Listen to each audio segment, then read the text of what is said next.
All right, guys, thanks for joining us once again for another episode of the Laymans Project. Get comfortable today, guys, because we have an interesting guest.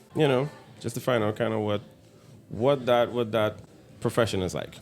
Yeah. So, Franz, why don't you tell us a little bit about Dominic? So, Dominic Dos Santos provides extensive motivational premarital, marital, postmarital, and family counseling in schools, families, churches, and organizations through workshops, seminars, retreats, couples, and individual sessions. He preached at the Church of Christ San Fernando, Trinidad for 24 years. He has spoken in meetings all over the Caribbean, in several gatherings in the United States and Canada. His speaking engagements have also taken him to Germany, Romania, Slovakia, Bratislava, and Albania. He holds bachelor degrees firstly in biblical studies and secondly in psychology and counseling. He also holds his master's in family life education and a PhD in counseling. Dominic was a lecturer in the Caribbean Nazarene College in the psychology department, a lecturer in the University of Trinidad and Tobago in the life skills department, a guidance counselor at the Ministry of Education at the primary level, a guidance counselor at the Kenson School of Production Technology, and is also a licensed marriage officer. His passion for education contributed to him becoming the director of the Trinidad School of Preaching in 2017. He is also a husband to a beautiful wife, Anastasia, and a father to a son. Welcome, Dominic Dos Santos. Thank you. Okay, guys. All right. Yeah, boys.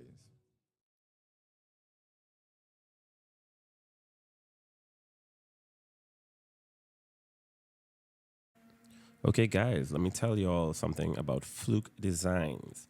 Today's sponsor will allow you to furnish your home with cabinetry and countertops. Their professional designs provide various options, allowing you to seamlessly integrate appliances into your living space. You can also have hurricane impact windows and doors designed and built with laminated glass. You guys can check them out on Facebook, Instagram, and TikTok. They provide free video chat consultations with their designer, or a site visit can be arranged. In case you'd like to book an appointment, please call or WhatsApp 388-5279. That's 388-5279. And don't forget to use promo code Laymans to save 5% on your order.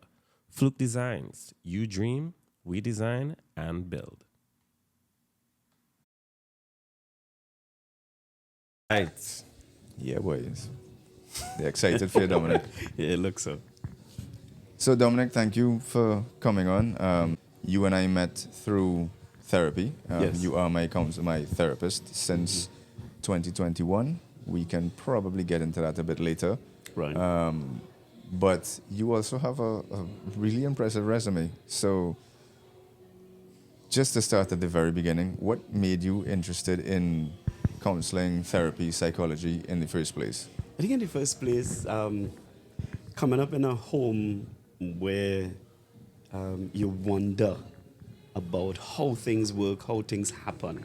And I remember as a young man growing up in San Fernando, you see your father come home, he would have chickens to the back, he would have ducks and all of those things, and he's busy, doing all of those things, and you wonder about what is it that push? What is it that would contribute to him thinking a particular way? So from early, I was curious. And later on in life, I've found myself leaning towards, trying to understand the whole dynamic. Who are these two people, a mother and a father? Why is it that they hold hands? Why is it that they go out together? Why is it, they sit down outside, and chatting in the night? I remember clearly my father with a cigarette and a cup of coffee, and my mother would be there, and they would be chatting whole night. I trying to sleep, but I don't understand all of that. So the curiosity we spiked early, and from since then, it was a push to find out, to become curious. And it was the 19th of January, 1993, that for the very first time, I was able to look my father in his eyes and say, I love you. First time. How old were you? I was already 26 years. How old was he? He was already 63 years. Okay, and had Right. that just diving in real deep one time. One time. And had he ever expressed that to you? No.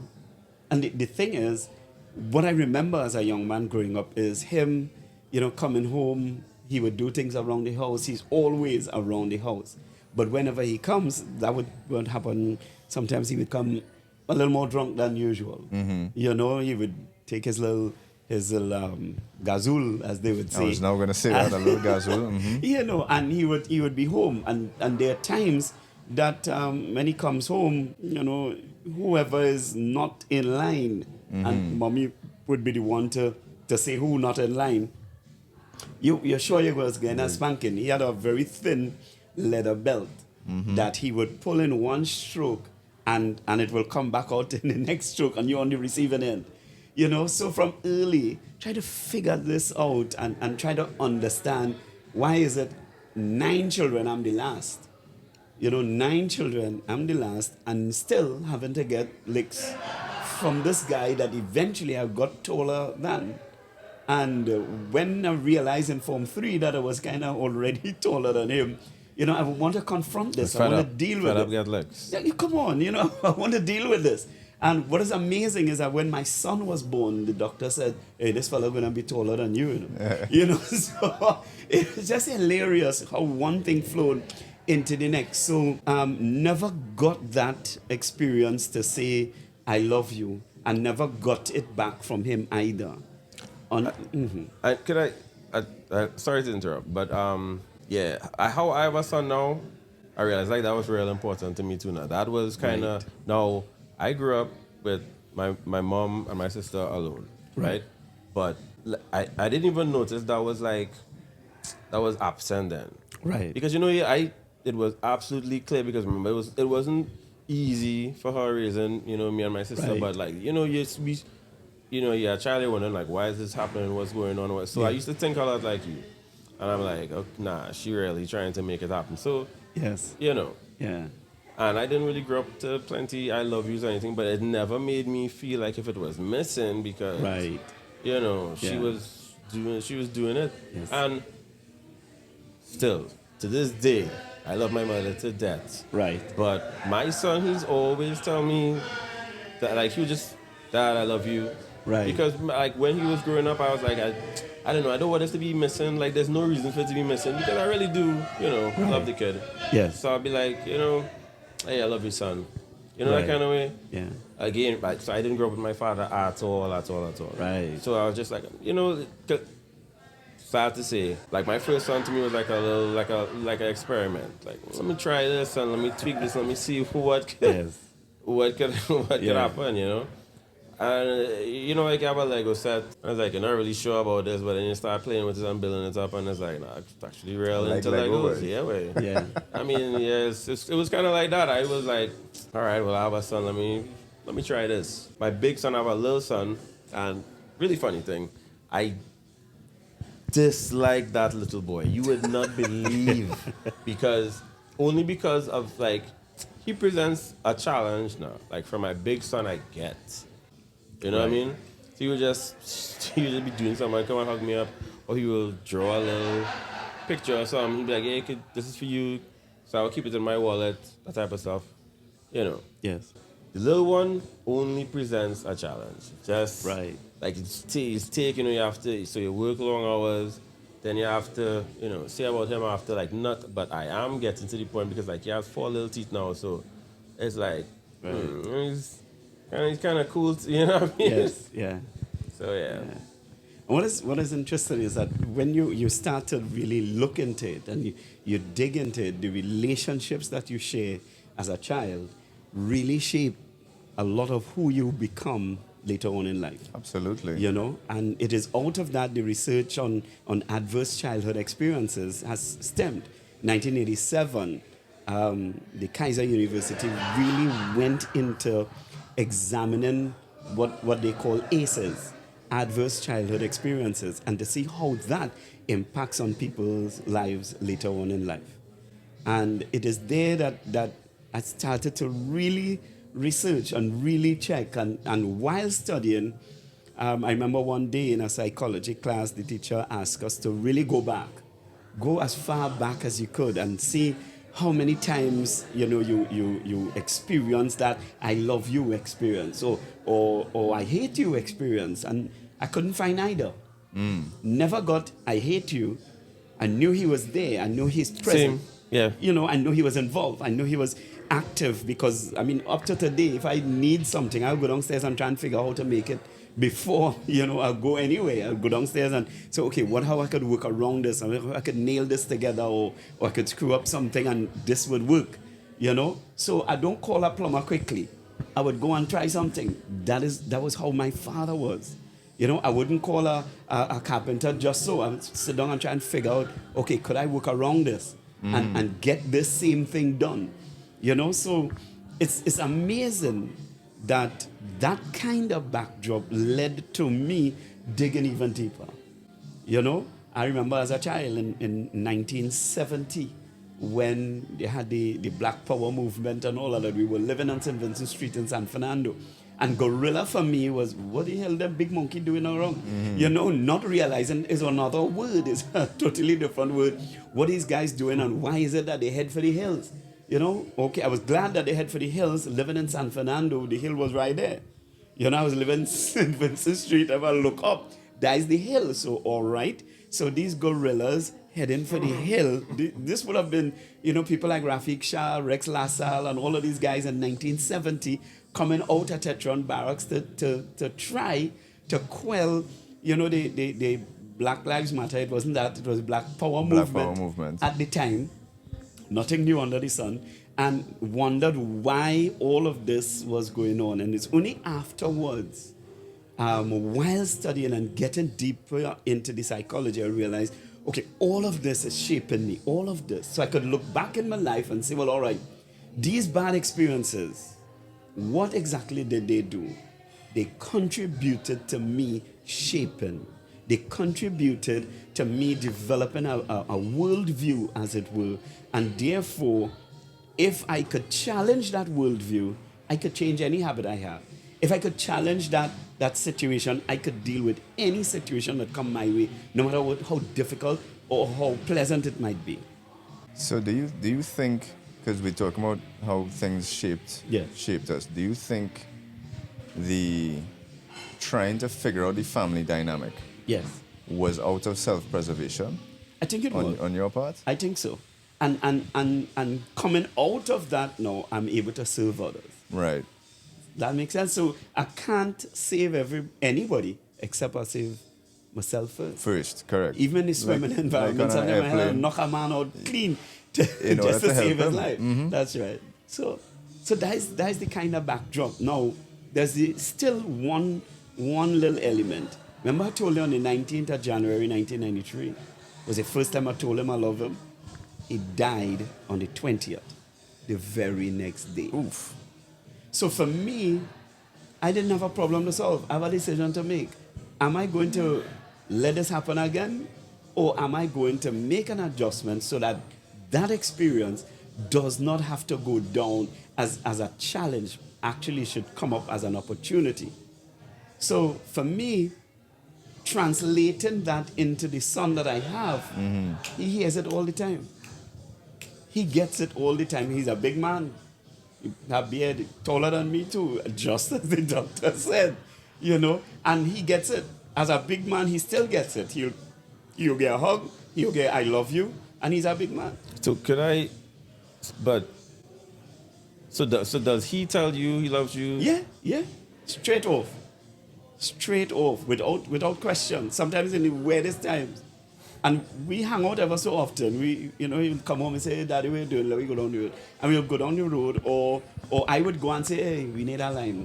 We need to sit down and talk. And we will go to a restaurant. Of course, my wife will say, oh, it's just the boys, But it's critical. It is critical for just the boys to sit down and talk man to man and be able to help each other on this amazing journey. I mean, I just have to ask because I want to know, if I could look forward to that too now. Because, even right now, there'll be times where we go in the mall and as a family, right? Yes. Because that is how I didn't really grow up with that. It's kind of important now. No? So Yes. those things that happen Yes. every minute. It's like, hey, I love you, and Right. it's so.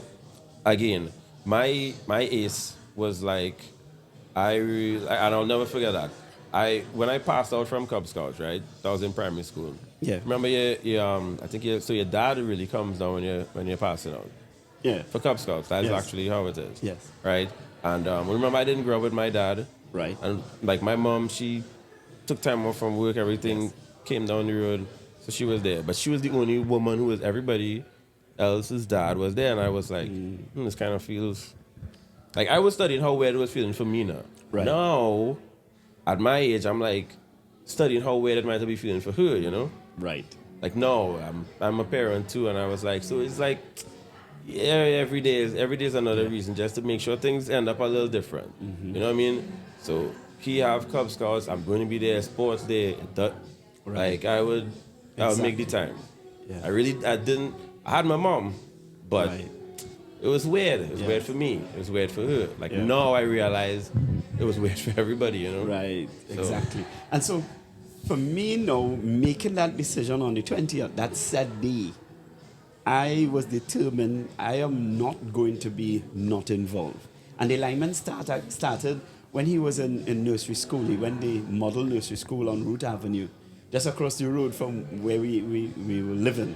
And Carnival Friday, he went to school. And of course, they have jump up and all that kind of stuff. And I passed by the school because I'm checking. I see my son sitting on by the fence. So I went by the fence. I said, yo, what happened, man? He said, nothing. I said, why you ain't jumping up? And he said, I don't like it. I said, all right, you walk online? Yeah. And I went and I asked the principal. Anton Hill was the principal at the time. And she said, Mr. Dos Santos, you can take your son anytime. I said, sure, good. And we left there, ran across the road, changed clothes, right? Went down by KFC, bought a bucket of chicken, and two of us went Vesini Beach and we lined. And that is when the thing starts. So every Carnival Friday after that, even when he went to secondary school, he wouldn't even bother to go to school. We would go and line on a Carnival Friday. That was it. You know, his mother, she worked at Royal Bank in Point. So sometimes we might drop her to work, we go on to Lime. Or she would go as normal, she would take a taxi and go to work. And then after the Lime and Vesini, we go down, meet her, buy a corn soup by RBC, and then back up the road. And that was it. And so from that, we maintained that tradition for years. And it's only now it stopped. He big man now, he's studying me again, yeah, girl and things. So, you know. Yeah, madman. Still going to beach with you? Right, no, not at all. So the thing is, it is critical, and especially in men's health, because that is where a lot of it is happening. We get so accustomed with the bad news. We get so accustomed, and you said it just now, you know, you're in Boy Scouts and dad coming down on you. You said, you made that statement. We got so accustomed with the bad news and the rough up and the tumble and so on that we don't even anticipate good news. We don't even anticipate seeing life through a different lens. And so that is where the whole counseling environment starts, because it is there that we could develop an appraisal and for you to take a look on the first level and say, well, okay, what about my view of life has been impacted by my past? How could I make an adjustment there? And it is right there when we do that appraisal, denial kicks in. Mm-hmm. Nah, that's not me. You know, as a man, I can handle this. I can handle that. And so people are afraid to get into the counseling environment, and they stigmatize it because they feel, well, you know, I had to go and buy a shrink. No, you're not. What it is a discussion, is a conversation that helps you to challenge your worldview. And when you challenge that on the first level, and we talk in terms of counseling, we call that an appraisal level. On that first level, when you challenge how you view life, the process begins to unfold. And it is there you realize, okay, I missed out on this. How could I adjust? How can I adjust? I didn't have this. how could I deal with this? How could I adjust? Because that's what you used to do. You used to Correct. you used to challenge your views from That's right. from a From young early. yeah. That's right. That's right. So you said a lot there that we could chew on. First and foremost, what you said was it's important for men to get together, Yes. just the boys. Yes. So that's one reason I really wanted you on with us Right. in the first We place. both did. So men, That's a fact, ladies. men, men talking to men about men's mental health Yes. kind of thing, right? Yes. That's also a reason I reached out to you specifically as a therapist. Right. So when I just some context for Vaughn as well as whoever may be watching. July-ish 2021, I had a pretty significant, call it nervous breakdown, emotional breakdown, whatever, moment. And in the immediate aftermath of that, I admitted to my wife, using these words, I can't do this alone anymore. I'm Right. having some really, really bad thoughts. Yeah. I have struggled with suicidal ideation since I was a teen. This is the first time I actually told anybody about it. I was 40. Right. And so she, jumped into action. She got names of psychologists and psychiatrists and whoever. And yours was the only male name on the list. Interesting. And so she said, well, do you want to go to a guy or you want to go to a woman? I was like, I've been to female therapists before. I've been to my anger management coach in my late teens, early 20s was a woman. My psychotherapist in my early 20s was a woman. I was like, nah, I need to speak to a man now. Right. Because I felt like there would be a different level of challenge in Right. discussing this with a man rather than with a woman. Obviously not downplaying women's roles Not at as all. Not at therapists all. because the two women I just mentioned helped me greatly. Right.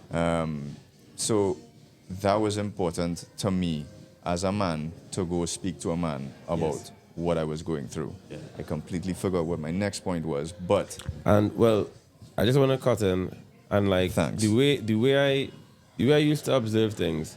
I actually feel that Franz wanted to go with like a male figure for counseling is because he actually is familiar with the importance of like needing a boys' night out because Franz has 3 brothers. Like him and his dad actually used to go on Lime and things like that. Right. Right. And I know these things because remember growing up, I also used to observe. I spent a lot of time around Franz, so I used to observe, the dynamics. So why is this like this? Why does this work this way Right. compared to like how my thing works? So I used to pay plenty of attention. So like you could say I am like the father I pieced together from just observing, how Isan used to react with his dad, Franz, so I'm looking at the interactions and just, piecing things together. Maurice, so like these are the people that, Jeremy. Right. I spent a lot of time growing up around my friend. He was like my best friend when we started secondary school together. So I paid a lot of attention to like that dynamic. You know what I mean? So all of these things. So Franz he's the influence where I know like I need to go out with my son by himself because that was like the only place where you used to really see that going on. Right. In his dynamic because like it wasn't really like that. You didn't used to line with Isan's dad or Maurice or Yeah. So I pieced that together. I'm like, okay, this is important. And you just build it up and it's like, right, so I'm gonna try this and see if I like Legos. Right. Right. and it turns out you like Legos. Yeah. Legos being a euphemism for father. So I understand how Franz's dad used to enjoy Right. this. Right. Or how Isan's dad used to enjoy being this. So so I'm like, yeah, that makes sense. Yeah. You know what I mean? Yeah. And what's interesting is listening to Franz as he's saying, okay, I went through this female and this female and this female. I needed a male. That is profound. That is profound because you cannot get a woman to teach a man how to be a man. She doesn't know. She does not know. And so the best woman upon the face of the earth cannot teach a man how to be a man. Do what you want. And or we have had it for years. We have had single mothers for years train up young men, and they don't turn out too bad. But it comes a point when that youth has to figure out, what do I do? How do I turn? Yeah, I didn't learn how to be a man from my mom. I learned how to be a man from Franz's dad. There we go. You know what I There mean? we I didn't go. learn. And if, let's say I wasn't paying attention and I Yes. just decide, I'm just lazy, I'll just learn to be a man from my mom. Like I really feel like I would have been missing a Right. lot of, Yeah. stuff from in the soup. You know what I mean? Yeah. I want to give my son a super dumpling, and you know what I mean? Right. So I wouldn't have had, the ingredients, so whatever case may be, I just had the dumpling. Right. You wouldn't have the dasheen, you wouldn't have Yeah. the pigtail. And it's interesting to say that my father used to make a soup, and it was brown, and I couldn't understand why the soup How brown. it turned out brown. I don't know. Wrong ingredients. Up to today, I don't know how that soup turned out brown. It's very possible he used to brown the chicken before he actually Right, putting it started in the the- process. right. You understand? So it transformed the soup. But my mother, when she made her soup, I mean, it had that nice soupy color, whatever that means, and you would enjoy it. And I remember going and taking out, or having my father take out soup, and this thing brown, and you're trying to figure out this looking like mud. I don't know how to eat it. But it's only years after I realized, okay, this is something, try something. So by the time my son had to go to the States to learn to fly, he was cooking. He was already handling a pot in the kitchen. In fact, he was taking pictures and sending it back for us so we could see what he cooked and show off, of course, that I bubble this pot or I do this, and say, hey, it pays off in the end. So men really need men, and to move away the stigmatization about counseling and all. We need to be able to get together for mental health as well, for it to work. I remember reading a joke that women blame men for everything. It's men oppose. They have that problem. It's menstrual cycle. They have that problem with mental health. So I don't even say manipulate, I say gallipulate. Yeah. Yeah. That's a whole new level you're going there. Trademark. Yeah. I like it. So the thing is, so a forum like this, everyone needs to understand that counseling is an option. It's something that you could get into. Everybody needs to turn to somewhere. So when you really think about it and you do that appraisal, I need to turn somewhere, and all of us go somewhere. Some people come 519 and sit down and have a drink and have a chat. You understand? That's an option. And when you do that, for some, the unfortunate is that they don't know where to draw the line for understanding or for growth and for development. So they take everything, and it doesn't really matter what, and they don't really level and see life and really challenge the perspective. And we need that. We need to be able to challenge. Is this something that I should be doing, or is this something that I should not be doing? So you have to be able to face the truth if you're going to grow. And sometimes we don't want to enter the counseling arena because we don't want to face the truth. I have to tell you, Franz, I really admire you as a man, because you took that challenge and you stepped in. The day he walked into my office, where this man going, boy? And he walked in there, and he just walked. You have this strong, strong presence, and he comes in and he sits down and he begins to talk, and he didn't hold back. So he, for me, was a, this ain't going to sound right, but an ideal client. That makes sense? Yeah. The ideal client. And obviously he comes there and he doesn't hesitate. He didn't come back to say, well, he's a real good fella and I never do nothing wrong. He didn't do that. He didn't really make you work hard. No, he came there. So by the time I did an appraisal to challenge his worldview, it was easy for him to lean back. And one time he leaned back and he said, touche. I don't remember that. And it I've is probably because, said that more than once. well, all right, and Yeah, it's actually like he was a facing Franz his podcast. world and saying, here's what, are you ready to make this challenge, to take this challenge and to take it on and to deal with it? I really admire him, and the progress that he's making in life is amazing. It's really, really encouraging. So, Fran, Keep up the tempo, brother.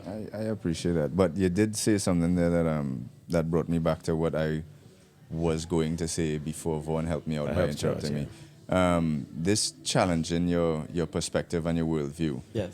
that I found was most of what came out of our sessions. Right. And it was, I've described this to people when describing the sessions, is you just provide a perspective, not just, you provide a perspective shift. Right.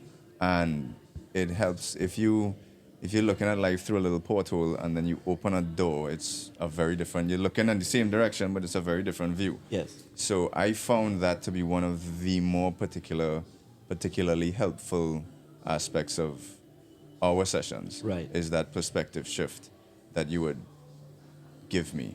One of the therapists that I've gone to before, one of the helpful ways that she helped me look at things was perpetually asking why. Like, why am I feeling this way? And okay, Right. well, am I actually angry with this person, or am I angry at a situation and this person has walked into? So between that, constantly asking why, and then your addition of learning to change my perspective on things, that's really helped pushing forward. And so that's one of the ways I think people can break the stigma of Yes. therapy in general, but especially men going to therapy. It's not just about crying and talking about your Correct. feelings. Correct. It's learning to understand why you feel the way you feel Yes. about whatever you're feeling the way about. Right. And then changing your perspective to deal with it properly. Actually, Franz, the idea is that there are different levels. The first level is that appraisal level where we challenge the worldview. We could shift that across or upward or downward, however you want to view it, to an emotional discussion. And that level is critical. So there are some men, because we learn, big man don't cry. It's foolishness, really. It is foolishness. Actually, what your therapist was doing was taking an emotional focus. That's what she was doing. So she would take it now to that point of, why am I feeling this, and what exactly am I feeling? Yeah.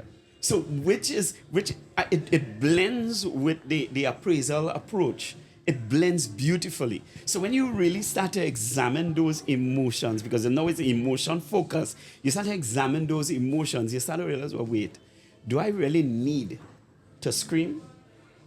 Do I need to find something to hit? Not my wife or my children. I could hit a bag, or I could go and really beat a pillow. Those movements will help you to take the emotion and to address the emotion. So you isolate the emotion and you question, okay, and I love what you're saying. Why am I feeling this particular emotion when there's 101 different emotions that I could pick from? So sometimes I walking down High Street in San Fernando and I would see young men looking scruffy. And I've stopped them sometimes and say, okay, why you choose this particular approach to how you look? And they've said, yeah, well, you know, the bad boy thing. The And I said, saga boy thing, The saga boy man. thing. And when you really stop and think, they've looked at all of these different examples of how to dress and selected this one. Why am I selecting this one and not this one? And so I heard a speech just recently, I can't remember where, but the guy was saying, real bad boy thing is to not to pick up a gun, but pick up 6 passes. When you finish your CXC. Yes, I did see that recently. Yeah, somebody was saying it. I thought that was real good. I find that was creative. You know, you're talking about your skill. You could pick up a gun. Any knucklehead could pick up a gun. But if you pick up your subjects and you qualify yourself, you become a better bad boy than, because you're able now to conquer, you're able now to influence people at a different level. So when we move away from issues, because we all have issues, and we come across the influence, it is there you start to realize the next generation and the next generation has hope, because there are people who are willing to be influenced by you. So I asked a primary school boy the other day, where does he want to be? And he said it, I want to be an influencer. So what does that mean? Right, yeah. Doesn't have a clue. No. But that is what he wants to be, because that is what he's getting. So an emotional approach sifts the emotions to see which emotion am I selecting out of all. Why is this particular thing allowing me to be angry? Should I laugh at this or should I cry at this? So it's critical. It's an approach, and it blends with the appraisal. So a good counselor will try to tap into, and at least there are at least 4 areas. We'll touch them as we go. But that appraisal to focus on the perspective, then you have that emotional focus to focus on why am I choosing this particular emotion. Right. Yeah? And it really blends beautifully. And every level has its unique elements. And so a counselor could choose any one of those at any given time and help somebody to really move on. You look like you have a question. Yeah, because like for me, I would tell my son, you know, I mean, I wouldn't say I feel good and I wouldn't say I feel bad, but I tell my son, like, you know, man, don't really cry and thing. But I do, like, if he does cry, it's not like I don't really criticize it in that aspect. In soothing him, I'll be like, listen, man, don't really cry and thing, you know, because, and I can remember I have a justification. It's not just I have this distorted worldview. It's like, listen, crying is not ever going to you can't say crying doesn't solve anything, because I had a discussion with a girl about that. She was saying crying, you know, it's like a relief or whatever it gives me. So I'm like, okay, good. I can acknowledge that. Crying is a relief, but that's a totally different problem. Like, that you are not relieved about the problem. You were feeling some emotion because of the problem. The problem is still there, but the crying is a relief for the whatever emotion that you were feeling. And that's basically where, like, crying doesn't actually solve anything. You know, crying would solve, like, the distress then, basically. So you break something, now you're distressed. But if you cry, you're not going to fix what's broken. You know what I mean? I'm with you. I listen. Well, I could push back on you a little bit. Yeah, no problem. Let's go. No, because the let's go. No, because like I understand from a practical standpoint, crying literally doesn't solve a physical problem. Right. But as someone who has broken down multiple times, Right. I'm talking extreme. I will sob for 45 minutes. Yes. And then have to go to therapy because there was my brain broke. Little snaps, Yes. cathartic. Yes. And so, I mean, hitting something literally don't solve nothing either. Right. But Sure. it helps. Working out doesn't solve a problem, but it helps. I didn't hesitate to show my son that I could cry, because I do have these tear ducts and they serve a purpose. When my grandmother died, that was the first time anybody ever saw me cry. Right. Yeah. Wife, no. Right. Not saying I wouldn't do it, but you just wouldn't see. You wouldn't. Right. You understand? Right. Because to me, it doesn't make sense. Like, it's calming for them Right. if I'm around. It doesn't matter what happens. Yeah.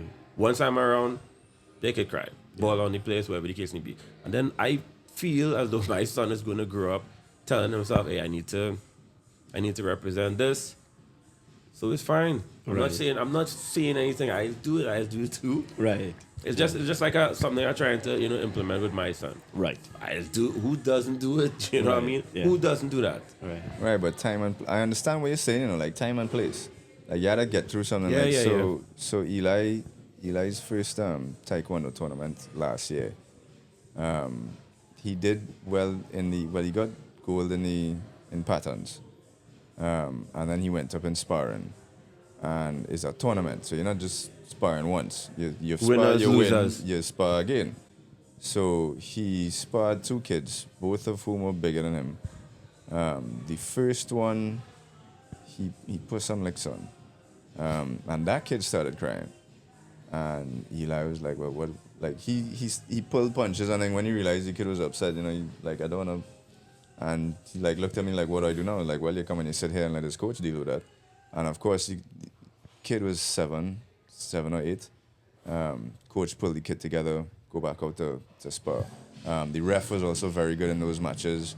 But it's the same thing. It's not time to cry now. Fight. you're fighting. Yeah.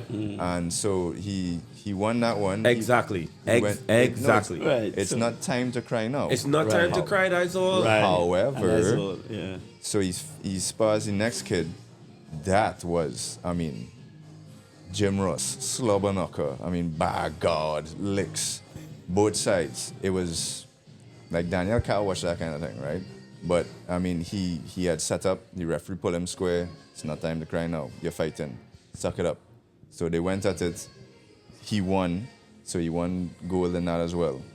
And he was very proud of his medals, but you could see it's still there now because he Yes. took some licks. It's still there. It's under the surface. Okay, smile for pictures, and okay, now it's time to be happy. And we walked down to the car, and he didn't say anything. We walked to the car. I had to stay back to clean up and stuff. And I put him in the back seat. Said, "Very proud of you, son." I was like, "You could cry now." And he was like this, and he just went. And like, oh my God, Yes, I can yeah. cry now. Finally, I was like, you can cry now. You did very well. I would do that too, but at the Right. same time, because I've never seen like a UFC fight where the boxers take time off and cry. Like it does not. Most It's of them not are not going to. eight. Most of them are not 8 years old. Though. No, that's what I'm. But so where does where's the shift occur? Somebody has to be letting you know it's not. No, going. it's not the time. No, The no, problem totally understand. is your opponent. I have to beat my opponent. Right. And crying is not going to. It might make it worse. Right. You understand? It'll So that definitely is just the make it worse. context. Afterwards, no problem. It have nothing on the line. Problem, fix problems. You know what I mean? Okay. This is an issue. Like we just focus on fixing it. Yeah. If you feel like you wanna, because he said he didn't say cry now. You could, if you wanna, no problem. But we handle this scene pretty well. And you'd realize that in situations like that, you're guiding. You're guiding. You ain't telling them big men don't cry. That's a different instruction altogether. Unfortunately, Yeah. that's me. But Right. my actions. What you're telling him is that it's okay, but you handle it. Yeah. And so the emotional focused approach is to say the same thing. That here these emotions, choose one that is appropriate. Choose one that you can deal with. Flying off the rocker now may not be the best thing. Right? The other day I saw in a particular neighborhood, two people passed and they took they were drinking like water or something and they dropped it in a bin. And the owner of the house was upset that they dropped, 2 bottles in the bin, and the man level cussed them. And I'm okay. But a few moments afterwards, I saw a vehicle pull up, and I said, strong fellas looking like you, Vaughn. Strong fellas come out that car. And it seems as though the mission was to beat this guy because he cursed. He gets on with the others. That's right. And one of them recognized me and he said, "Sir." So I got my attention. "Sir," nobody call you sir, just so.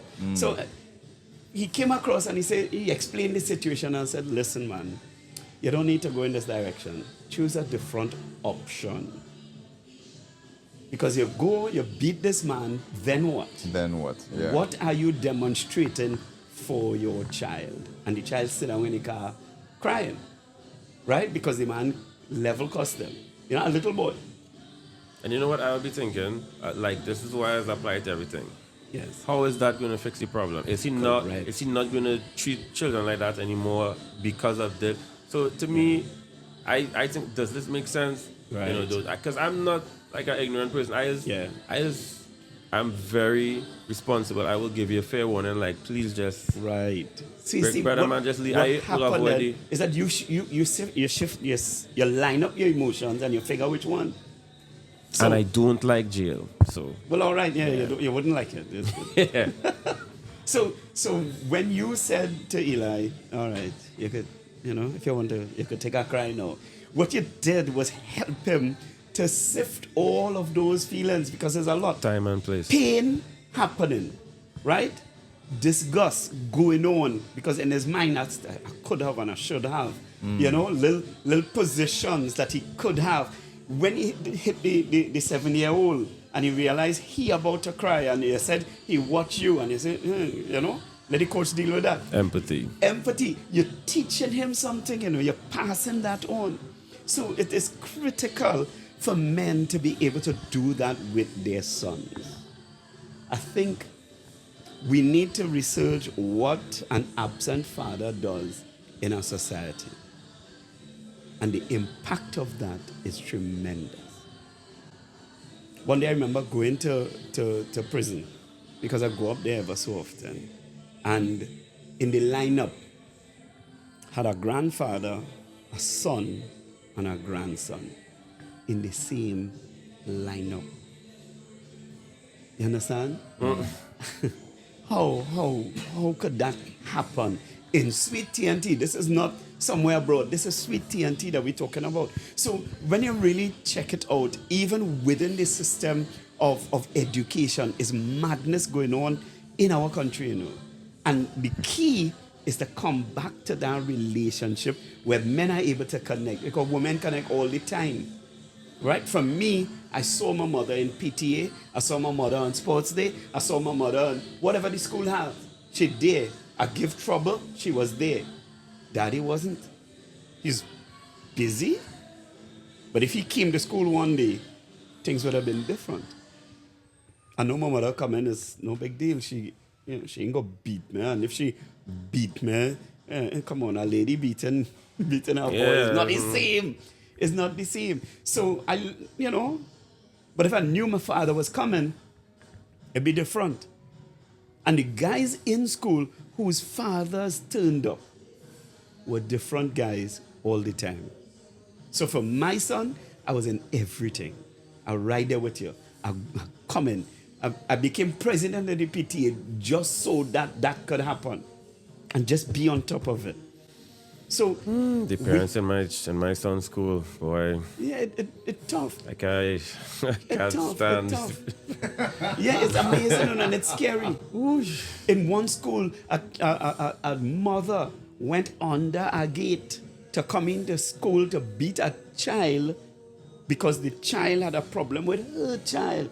That is happening in our country. This is just my little mini rant. Like, you have to understand that everybody is picking up their children. So some people have the most inconsiderate ways of parking. And to me, just because of me being a father, I already know that you displaying this kind of inconsideration in front of your children, and it's gonna perpetuate itself. So I already know, I'm like, these people must have some inconsiderate little children. You know, you get something, no thanks. This is actually what happened. That, but they would not care about. Yeah, because anything they do to that's something simple like that. I know these parents just don't care about people. I'll be parking where you're supposed to park to pick up my son. I have to reverse out. Somebody will come and park up behind me. I know beating people isn't going to solve anything, so I would just be like, I would just sit down there and be like, wait, this man mad or what? But most of the time I'll just sit down and be like, take a little 2 minutes, and I watching you by the gate, standing up to watch your child going into school, like if they will disappear. That's true. From here to there. Yeah. So it's like whatever. Sometimes like I might be in an actually bad mood, right? And I see you pulling up, and I just open my door like, big man, give me a pass out now. How to make a turn? Yeah. You know what I mean? Yeah. Sometimes, but I would never do that. Never, ever, ever, ever. It could have nobody in the vehicle and all. I wouldn't park behind somebody like that. I have no idea why. That's just, instilled in me that kind of consideration. Yeah. Yeah, that's right. Brought up, see. That's right. It is be crazy to me how these people could do that. You know what I mean? I have something a bit more insidious to bring up about just the way you, as a parent, instill things in your son. As you bring that about parents in school, I'm reminded of this situation that I was really taken aback by. So, walking back from dropping my son to school a day, I see a parent that I commonly see on the trip because times intersect. And he pulled me aside and he said, there was an incident with my son and his son. They were playing some kind of game. His son didn't appreciate it, basically. And so if I could talk to my son about it. Now, these two boys are friends, very good friends. It's not like, oh, your son was bullying my son kind of thing. And I said, yeah, no problem, I'll talk to him. But, you could have just told him no. This is me talking to the other guy's son now. Like, you could just tell him no, and he'll leave you alone. He has strict instructions. Somebody tell you no, stop it. Yeah. Because that's his cues, is you tell the person no. If they don't listen, you tell an authority figure. If the person still don't listen, you cuff them in the face. And then I will deal with it. But there's levels. Right. Use your words. Okay. Tell him no. So you could just tell him no, right? Because he could have sitting in the car. So I'm looking at him. And both parents said, no, he wouldn't do that. He can't do that. So talk to him for a minute. So in my mind, you are telling your son, you cannot stand up for yourself. Right. So That's right.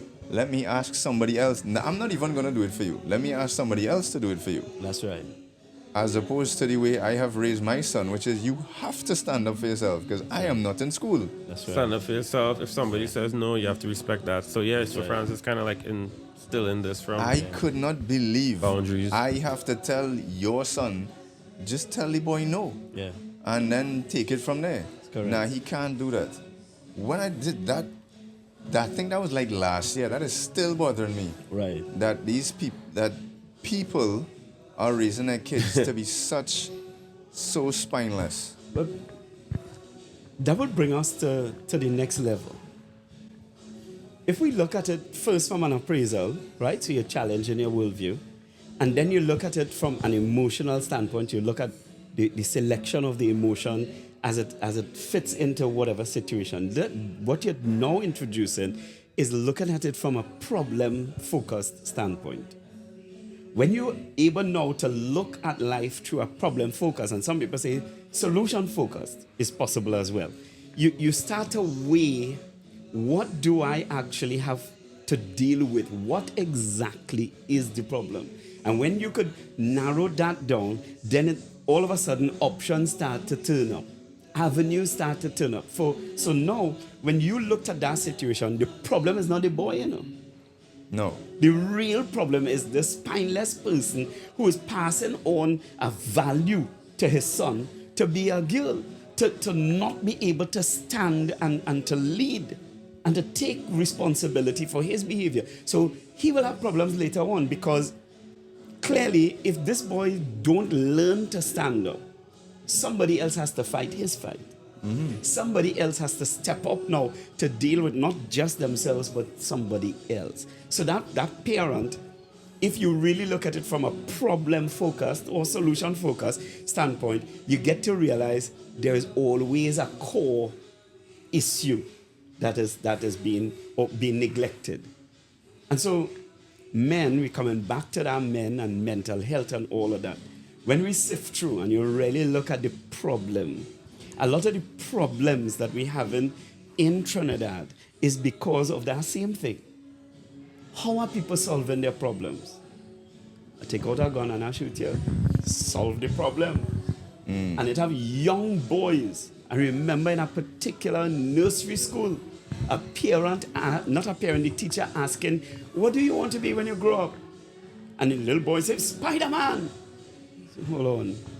Then this little boy jump up and say, I want to be a gangster.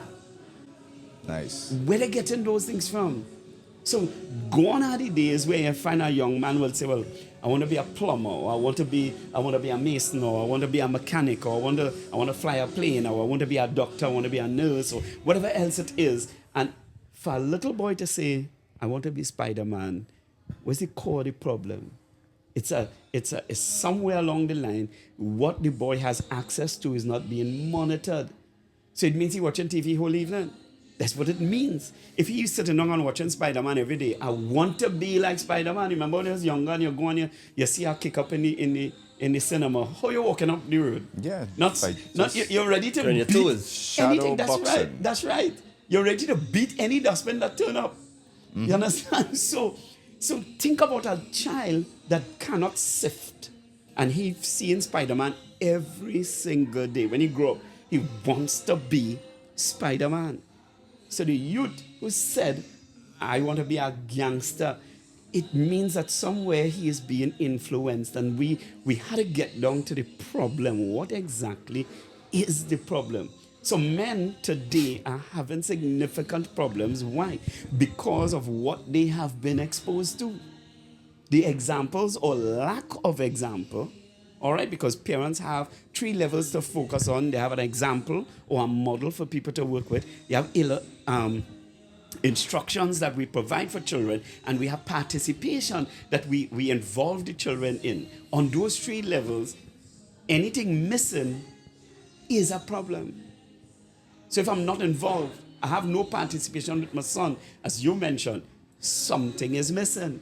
If I have no instructions, in case of your son, you give him some specific instructions, somebody says no, that is the cutoff point, right? Following that, you have, take action. Following that, you do this, you do that, the other. So those instructions are clear.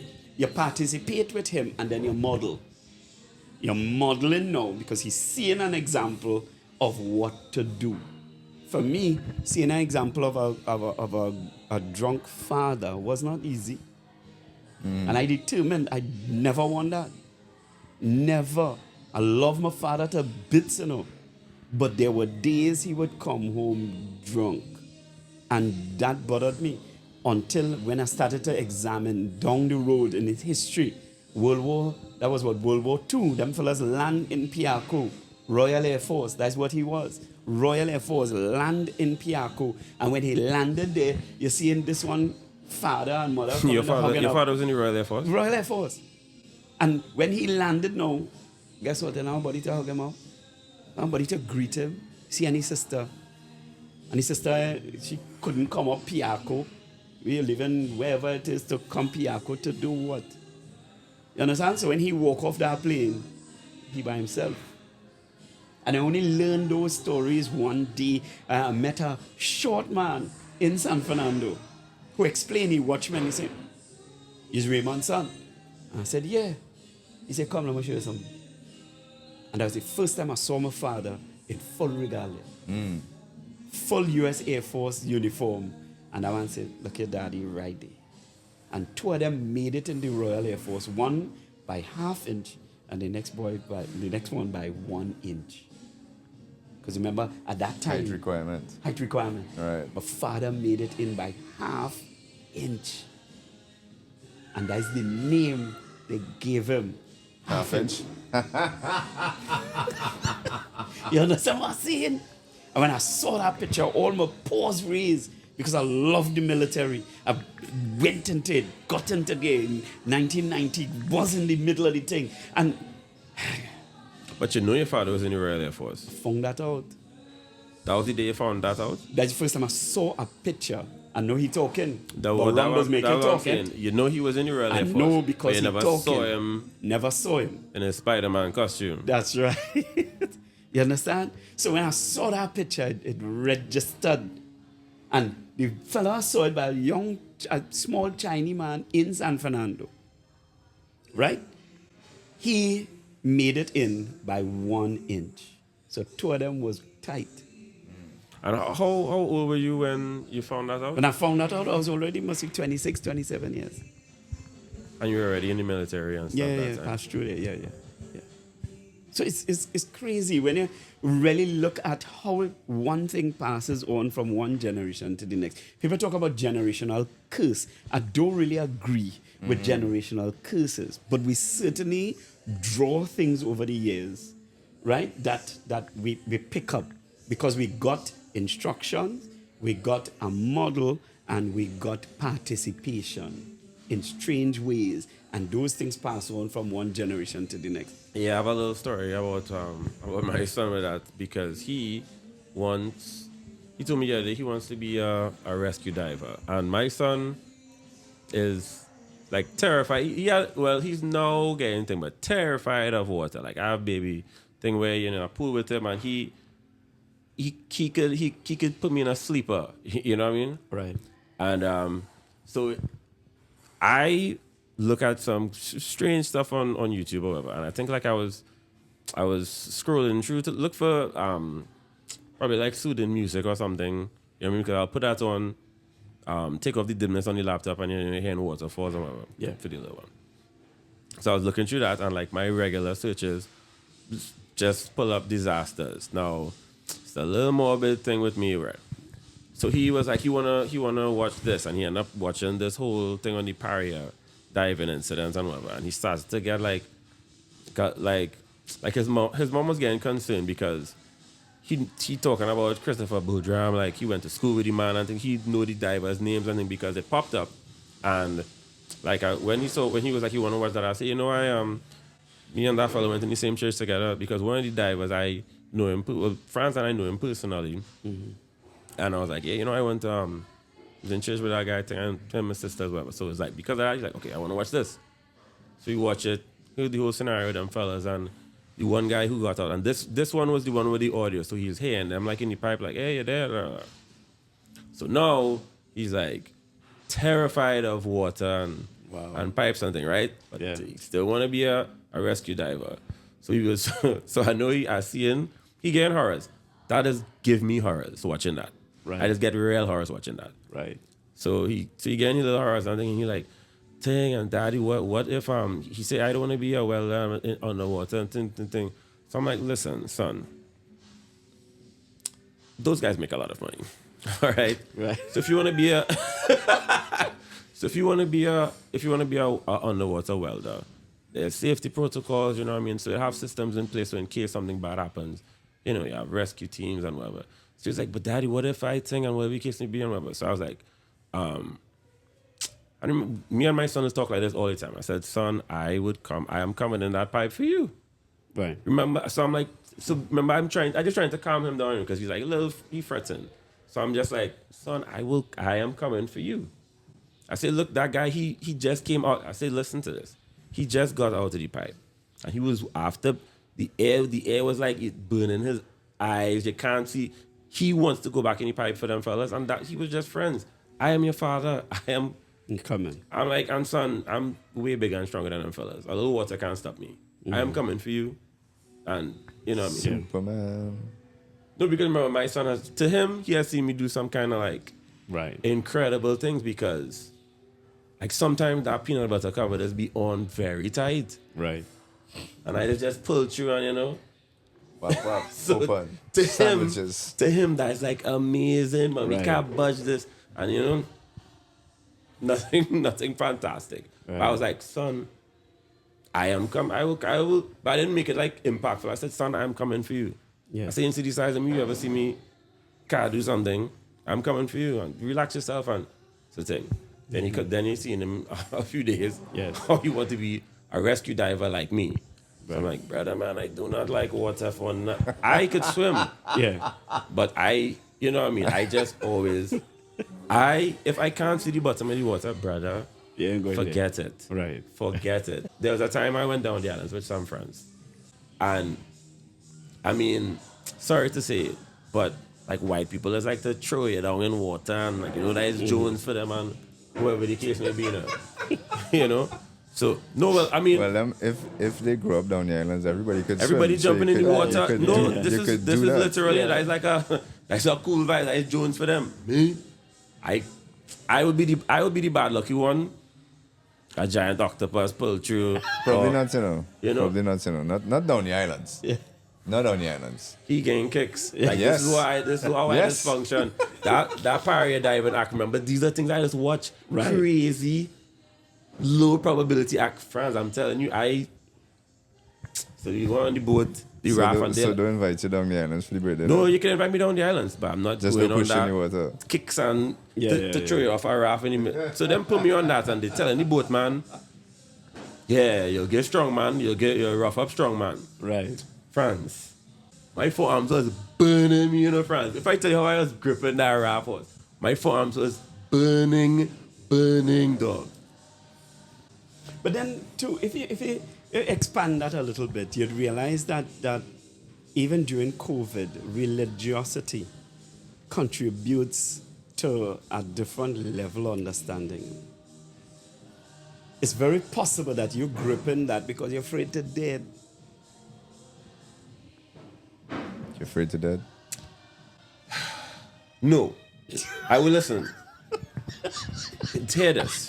I'm So not. you just Remember we said when they do the problem focused, Yeah. the denial.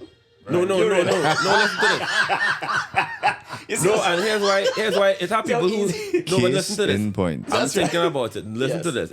How to put it? I don't want to make it sound bad, but if you drive with me, you'll realize I'm not afraid to die. You're just I don't mind. afraid I of don't the mind. how. I don't mind dying like that.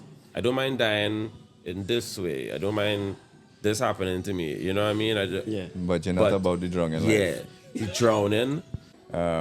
A couple other things came up there that I wanted to touch on, but you mentioned religiosity. Yes. There's a whole lot of religiosity in your bio that I read at the very beginning. Yeah. Not once in any of our sessions did you bring up faith or religion or anything. Now, I am not a religious person. Right. I don't ever remember having discussed that with you. Right. So I know that you wouldn't just bring it up to anybody Yeah. because that would be unprofessional. Right. And you are very professional.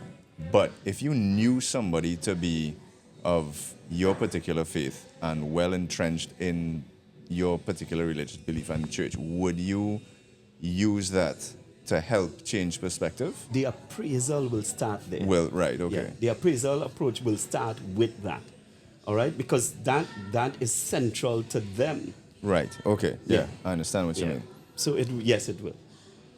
Okay, so, well, there's that. One thing that I wanted to ask quite a while ago, and I can come back to it now. In the appraisal, I talked about wanting to go to a male therapist so I could be challenged in a different way. Yeah. And we were talking about change of perspective and all of that. And you talked about I didn't hold anything back in my first session, and by that he means I wept. I just sat and said, here's the issue. I didn't even get the issue out and I'm crying, right? So I feel like obviously that first session you're not gonna treat the same way you would at like the 7th or 8th session. And I remember very specifically discussing a matter with you and you saying, and what are you doing about it? Yes. You were sitting there feeling sorry for yourself. Right. And that was exactly what I was there for, right? That kind of challenge.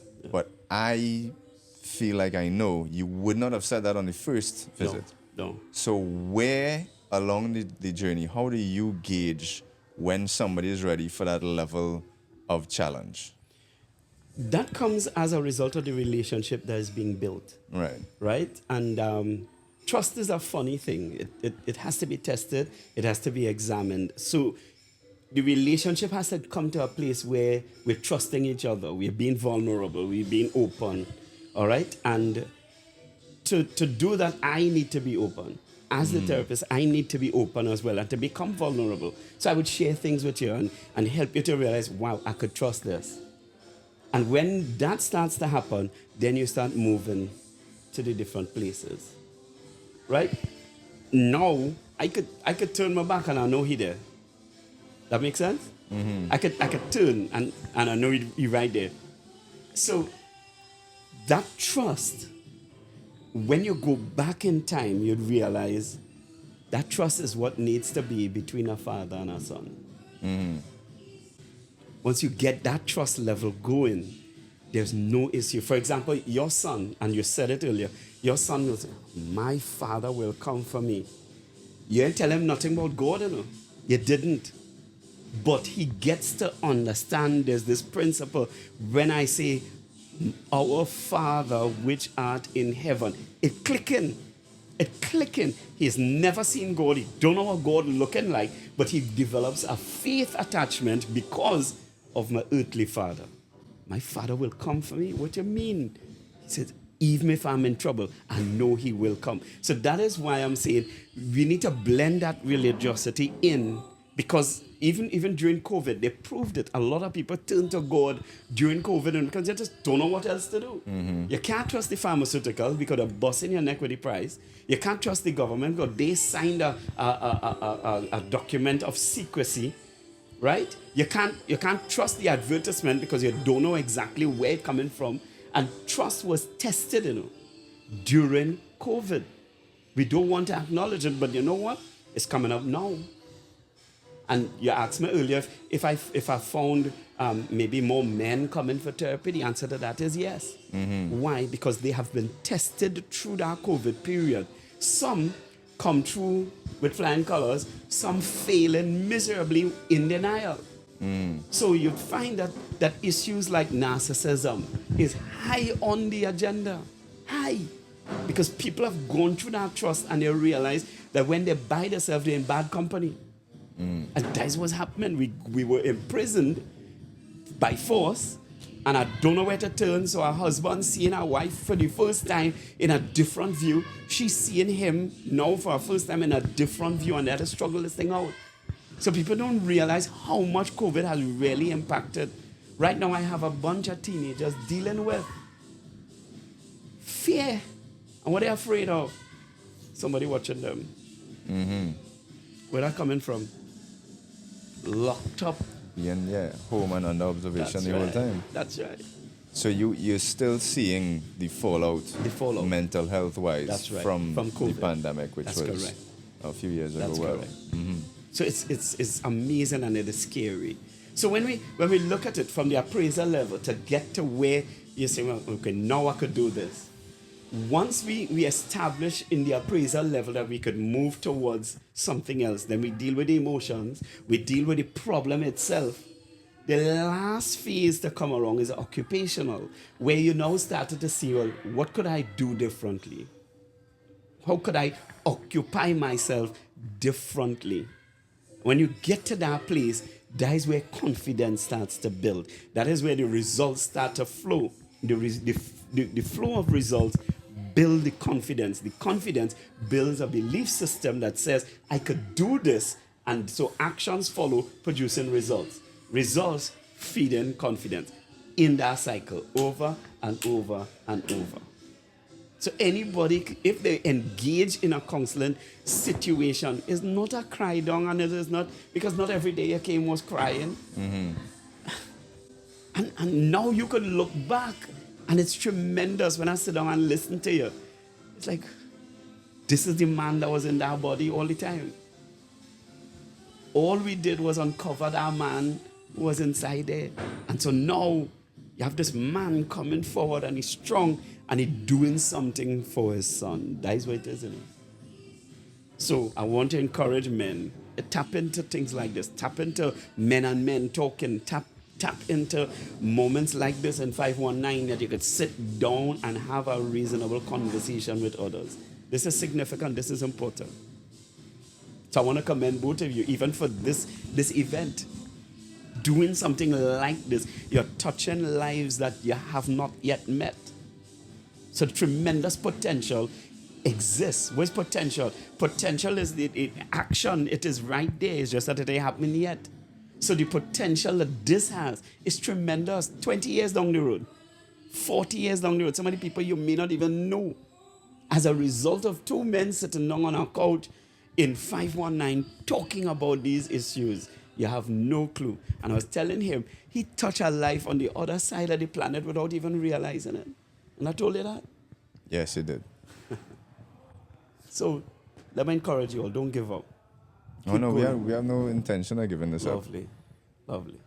I recognize the importance of, getting together. We have a mutual friend who say like it had like you'll have times you'll be going through stuff. He I don't know, he just ended up kind of isolated basically. Right. And I mean, I didn't really live far, so it would be simple. Like, you just go across there and drink a beer or something. Right. Yeah, and feeling connected helps. Just, correct. You sit down and if all it is you need to get something off your chest, then you need somebody else just to rest it on. You know what I mean? Exactly. So just simple connections helps, Right. and then if you need heavier help, you had to reach out to professionals. Right. Which is what I did. But again, like at the time during COVID, I had none of my normal outlets.